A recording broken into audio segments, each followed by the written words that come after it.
Hey team, welcome to the Builders Ladder podcast that the top residential building company owners and general contractors listen to get their business ahead and buy back their time while earning more money. Here's what's in store today. I became passionate about understanding ways in which construction workers could prevent slipping and from spiraling down.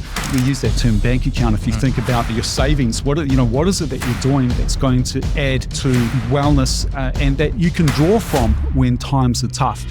In time, there's a reduction in accidents because if you have builders and tradies that have good clarity, good concentration, they're feeling better, they're feeling more confident with their mental health, they've got good structure in their lives where they've got all these amazing activities that are keeping themselves well. In time, that's going to show a reduction in on-site accidents and there's going to be a very positive ripple effect across the sector. If I go home and I've still got 1,000 things on my mind, what are some tips, techniques, strategies that people can use? So a big part of our program, Marty, is that a big part of our messaging is for people to be flexible with themselves and to allow themselves to, from time to time, go a bit backwards, but not beat yourself up all the time. That's it. The Builders Ladder is brought to you by the professional builder. Get proven systems and expert coaching to reclaim your time, make more profit, and build a systemized, profitable company that buys back your freedom. All right, welcome to the Builders Ladder, where today's podcast, we're bringing you LiveWell Build Well, and I'm here with Rafael. Welcome, my man.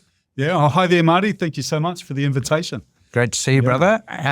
So let's crack into it. Tell me a little bit about your journey to becoming the lead at LiveWell Build Well. Yeah, fantastic. Yeah, good question. Marty, my background was in health and safety within the residential construction sector, working for GJ Gardner's Homes, also doing some site management and some civil works project management for them. In my years of working in health and safety, I listened into a lot of presentations made to both builders and, of course, to project managers. And it was mental health presentations, and it mostly was focused in suicide awareness and connecting friends and work colleagues to help and counsellors. And after numerous presentations, I became quite passionate about understanding ways in which construction workers could prevent from slipping and from spiraling down. So I took it upon myself to do a lot of my own research into the prevention of illness and crisis. And in doing so, I started talking to a lot of health professionals, chiropractors, counsellors, financial advisors, because I looked at, mental health that, it goes across a whole range of different things. And in that journey, I spoke with ACC. And then they connected me to a number of surveys that they were doing at that time. And ultimately, they connected me to the LiveWell Build Well leadership. And then the rest is history. They said, hey, look, you're in the sector. You're already sort of doing your own sort of research into it. How would you like to lead the program? So that's my background. That's what's led me here today.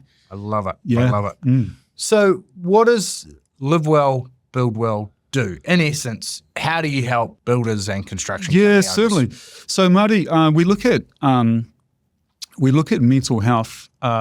We look at the positive side to mental health, which is a really important area to consider. So while, a lot of awareness is out there when it comes to connecting people to help and counselling, it's really, talking to builders and saying, look,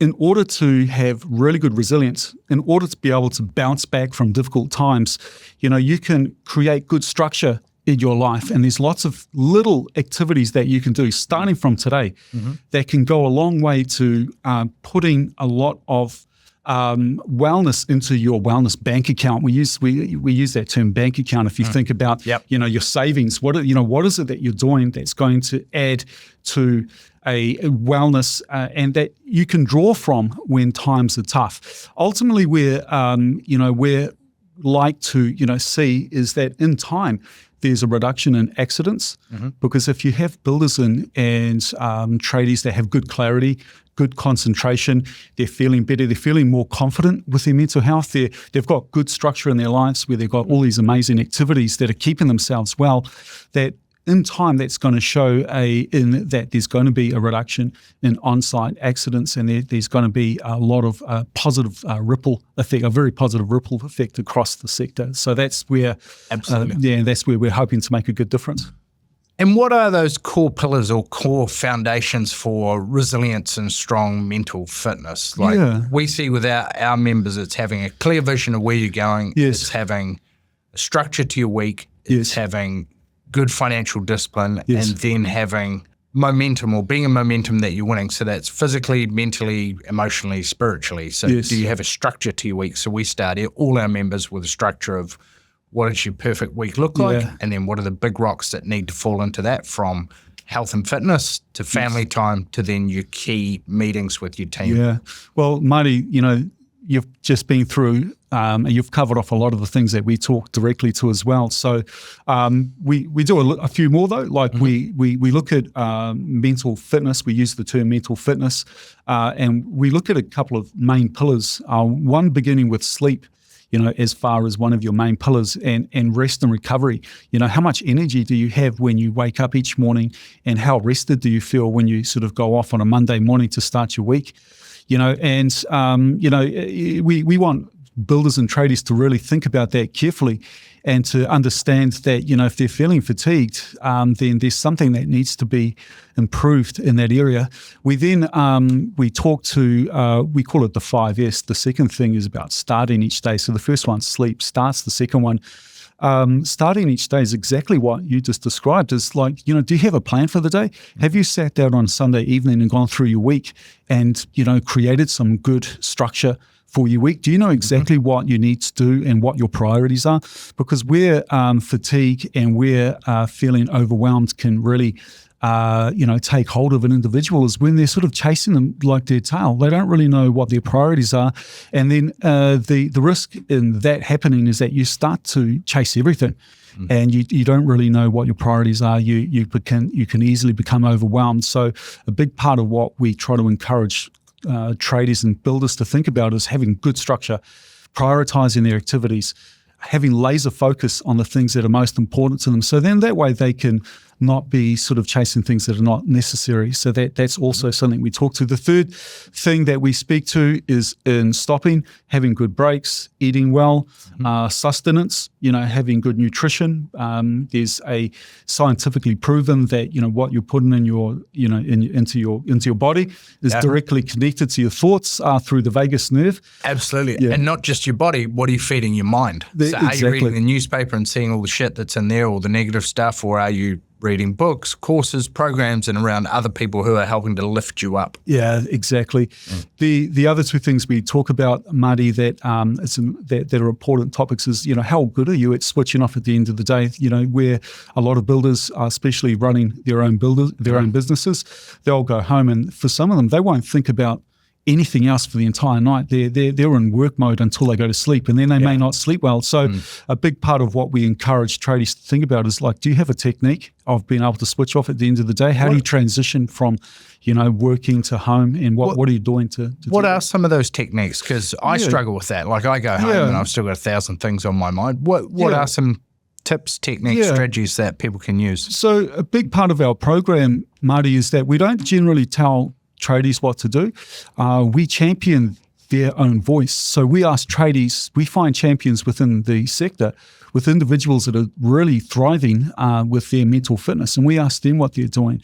So that's what makes the program unique, is that, while we have some experts within our organization, we're really finding champions throughout the sector that have really got a good handle of their own mental fitness, and we ask them what they're doing. So when I ask tradies and builders what are the things that they're doing to switch off at the end of the day, one of the key things that comes up time and time again is having good management over technology, being able to switch off their phone for a few hours when they get home, not being a slave to continuously scrolling their phone to look at all the responsibilities that are coming up in texts and emails. And that tends to be the number one area in which a tradie can have good structure and some discipline in having good work and life balance, is being able to switch off from technology. Now, this for business owners, this may not be something they can do for the entire night. At one point, they may need to go on and check, the activities for the next day, materials and so forth. But then another thing that they tend to say, the people that are very passionate about work and life balance within the sector, is that to have a different room. They're not just out in the living room or in the kitchen where they're stressing out in front of everyone on their laptop, that they're actually in a different room where they can dedicate time in which they can work on their responsibilities. But once they walk out of that room, they're with the family and they can switch off. So it's about some good habits. One of them is having a good handle of their technology, being able to switch off from their phone, get off their laptop. And the other thing is have quite a different environment from their work and their family environment. Absolutely. Yeah. Some of the other techniques that our members use are have dedicated time that your phone switches off. So my phone switches off every night at 8 o'clock. Yes. Go to bed at the same time every night. So your body gets in a circadian rhythm. Yes. And so I typically go to bed around 9. Yes. Do something different. So read, don't have any technology. Nice. Have a warm shower before you go to bed. So that actually cools your body down. Yes. And gets it into the temperature zone. Make sure that your room isn't too hot. So colder room, 17, 18 degrees. Yes. And then make a list of everything that you've got. So plan tomorrow, tonight. So you do that by writing down.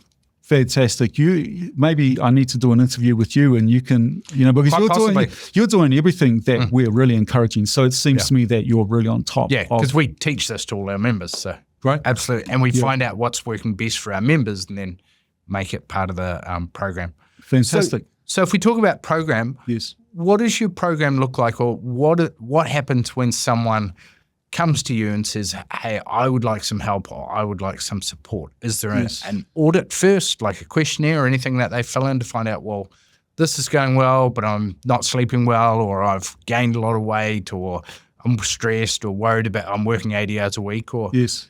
And then what does the program or support look like? Yeah, no, that's a really good question. A big part of the program, it's not really working on an individual person-by-person basis. It's really finding the champions throughout the sector that are doing great things already. And I'm sure you'd be aware, Marty, there's some people out there in tradies, residential builders that are doing some amazing things. You would have met thousands of them, I'm sure. Yep. So really, a big part of what we're trying to accomplish is find these individuals, and then we're a catalyst to have their voice as the champion of the program.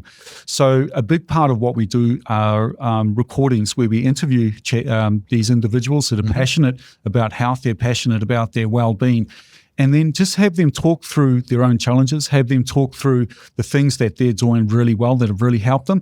And then as a listener, if you're if we're successful, a big part of what we're trying to do is gather and to grow awareness to our different social channels, is have tradies, when they're sort of looking through their Facebook feed, their Instagram feed, their YouTube feed, is to be able to listen into our stories and listen to people that they can immediately, relate to, relatable characters that they can listen into, and something that they may hear may sow the seed for some positive change.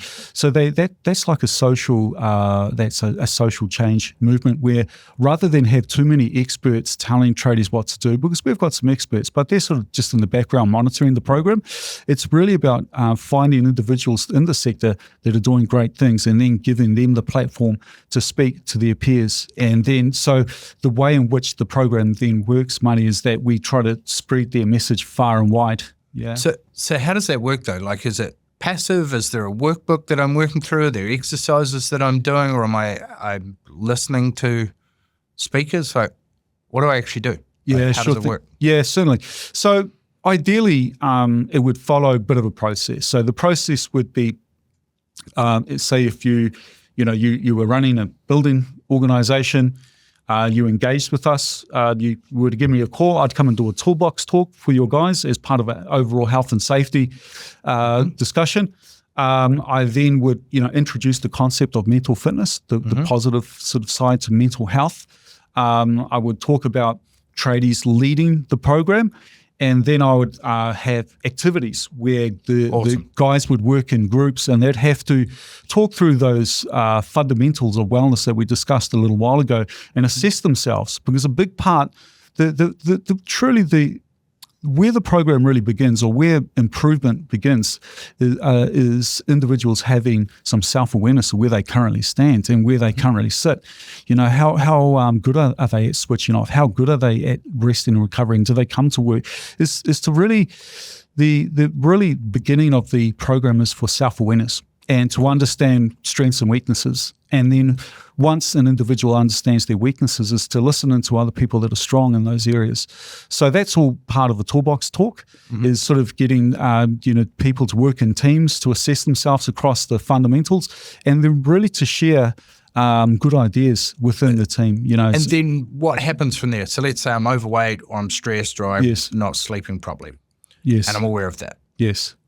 How do I then work on improving that? Do you give me tools, resources? Like, how does the next step of getting better and improving my mental resilience work? Yeah, sure thing. Yeah, no, nice question. So it really is encouraging people to listen in to the different stories. We're coming to a point now where we've got so many videos recorded that we can categorize them into all the different topics. Sure. And then on top of that, we're creating a mental fitness module. So we do have an expert that consults us. His name's Professor Grant Schofield. And that's where we sort of go a little bit deeper in the different areas of mental fitness. So we've partnered with SiteSafe, who's New Zealand's largest health and safety education provider, and next year we're going to be providing free modules, where tradies and builders, if they choose to look at the different areas in which they would like to learn a little bit more and have a bit more improvement in their life, they're able to research it and find a greater levels of education in the modules that we're developing with SiteSafe. So that's... I love it. What, New Zealand has one of the highest suicide rates in the world, in the OECD at least, and also construction has one of the highest suicide rates out of any industry. Yes. Why do you think that is? Why do you think there's such a high suicide rate in the construction sector? Yeah, sure thing. I would say that without being an expert in that side of things, because we don't really talk to suicide. But Marti, I would say that with, first of all, the sector being one of the largest sectors, that there's a lot more population within that sector where you are going to get, bigger numbers and everything. I would say that that also we sort of focus more on the residential side to the industry, and there's a big difference between residential tradies to commercial tradies. Absolutely. Like I've been to some massive... More talented, better looking, more muscular, athletic. All of those things. Yeah, exactly. But if you compare the environments that they work in, like I work in the Rodney area where I still do some health and safety for residential builders and some, a little bit of project management. And if you're in those areas, those environments where residential tradespeople work, they're out in nature.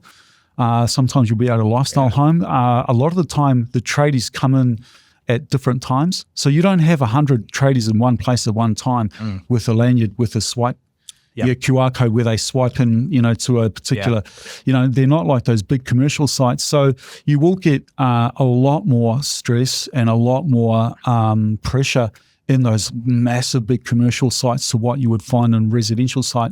But in saying that, they do have similar pressure and they have similar challenges. Sure.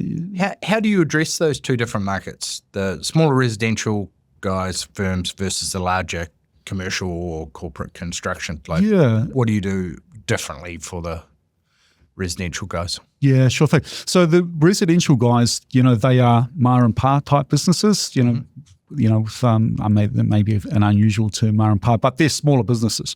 So our program works perfectly for them. And the reason for that, Marti, is that a lot of the time they don't have human resources available a lot of the time. They don't have EAP available. And then not only that... EAP, that's a big word. What's that acronym? Employment Assistance Programs. Oh, that was good. Yeah, right. Yeah. So a lot of the time, with those smaller organizations, we offer flexible learning where everything's available readily online. They can learn it in their own time. It's freely available, so there's no charge for them to go in and pay for anything. And the important thing is they're not like a course where you'd have to take half a day off from work. You can do it in your own time. So It sort of allows a lot of flexible learning.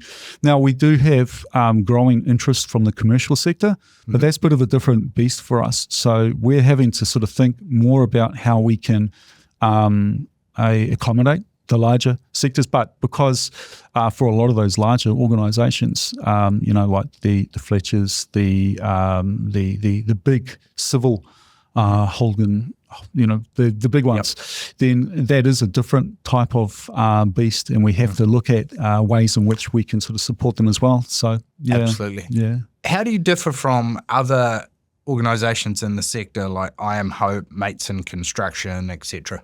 Yeah, I guess a couple of things, Marty. So the first thing is that we look at the positive side. We look at the positive side to mental health. We're not talking about suicide or depression and about illness. We're talking about what combination of activities can you do starting from today to prevent yourself from sliding down rather than wait. Nice. Better to be the vitamin than the painkiller. That's right. So what can you do starting from today to make some 1% improvements? And really, what are things that you enjoy that will feel quite simple for you, that won't feel forced? And then, and then really encouraging people to think about where they sit, where they'd like to be, with their mental health, mental fitness, and about how through altering habits, through fine-tuning your daily routine, how you can go about making small improvements that over time to start to really build up and accumulate. And the more you do it, the easier they become. And you will notice the difference. Absolutely. 100% guaranteed. And then so I think that's the fundamental difference, is that we do take that positive view of mental health. And the other thing, Marty, is that we are tradie-led. So we're, we a big part of our program is tradies talking about the things that they're doing. So we don't lecture to them. Awesome. We don't have, health professionals saying, hey, you should do this, this, and this. It's very, very likely that those guys will be ignored. So those are the two sort of main areas that makes the program different. Nice. I love it. Unique. Yeah, tradie-led and mental fitness. There we go. And what's next for LiveWell Build Well? Are there any new programs, tools, or partnerships on the horizon? Yeah, and thanks, Marty. Look, there's lots of great things that are coming up.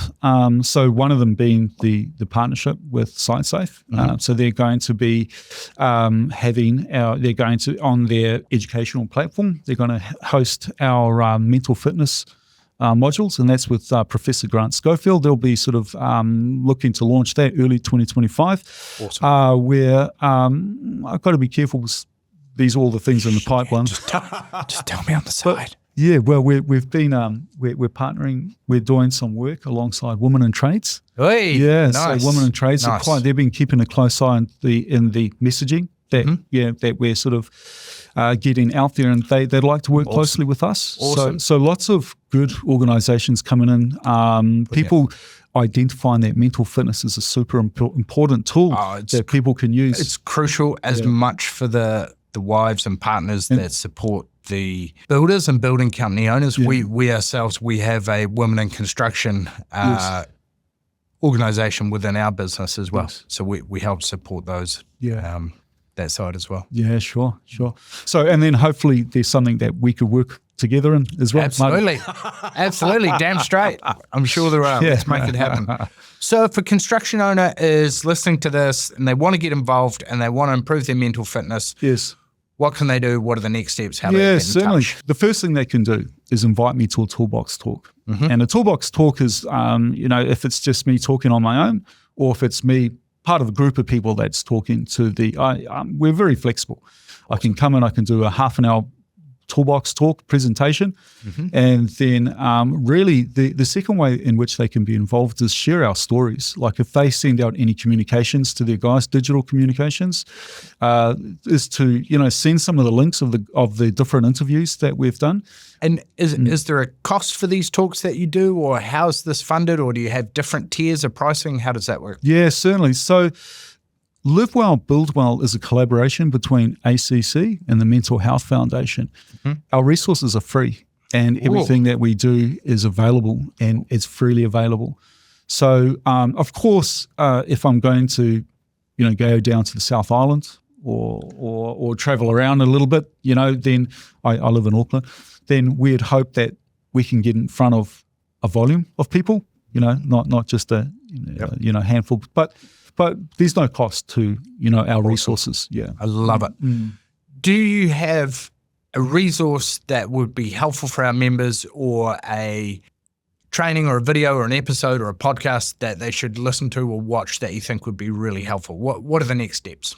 Yeah, sure thing. Well, first step is reach out to me directly. Okay. You'll how find do they get help? through our website. So that's LiveWellBuildWell.com. Maybe, if you run a business, we could initially just have a bit of a chat, about what you'd like to accomplish. The second thing is that you can sign up as a champion. So that's for our champion module on the Site Safe Learning Hub. That's where you can learn the fundamentals of mental fitness, and that's through with our Professor of Health, Dr. Grant Schofield. Now, once you've completed that, you will get a completion certification, a LiveWell Build Well completion certification, and this is the big one.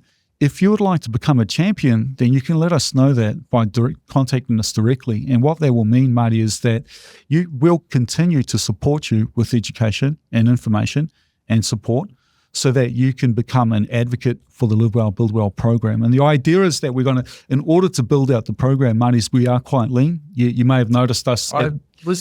When I first walked in, I thought, you're looking quite lean. So lean is we've got we're not a big organisation. There's not one of me in every region in New Zealand. We've got a small team, but the way in which we envisage the team to really build out the program is by finding passionate individuals in residential construction, and of course commercial as well. We want to involve everyone. We're very open to collaboration with everyone. And then those individuals, I've already got a big long list of them. Those ITM training day events that we've met at, people are very interested in taking part of the program. So the idea is to build out the program is that we engage with these individuals, we support them, they do our champion, Site Safe champion course, and then we go on to continue ensuring that they're well educated in what we're doing. We give them a bit of guidance and a bit of training, and they go on to become champions for the Live Well, Build Well program. So that's how we see the program building out over the next few years, is by really growing the champions across New Zealand and also Australia. We're getting quite a few Australians that view us on Instagram and Facebook, and they want involvement as well. So that's how we see the program building out over time. Brilliant. All right. Thank you very much. Oh, thank you. You are a champion. So be proactive, get on top of your mental health, get on top of your mental fitness, become a champion. And if you want to start, visit livewellbuildwell.com and get cracking. Marty, before we go, can I ask you a question? Absolutely. Marty, what are you doing at the end of the day? When you've had a tough day doing all the work activities that you're doing, what are you doing to switch off so that you feel rested before you sort of get underway the next day? Or if you think about your weekend, what are you doing over the weekend so that you're ready to go again on a Monday morning full of energy? So at the end of the day, I will walk the dog. I've got a Rottweiler. Rocky's 3 years old. Well, he walks me. We go for a walk. So I have 45 minutes to kind of sort of decompress, switch off. I don't do any work after 7 o'clock at night. So I have that buffer of a couple of hours. Nice. I then switch off all devices at 8 o'clock. I have a shower. I make sure that I plan tonight.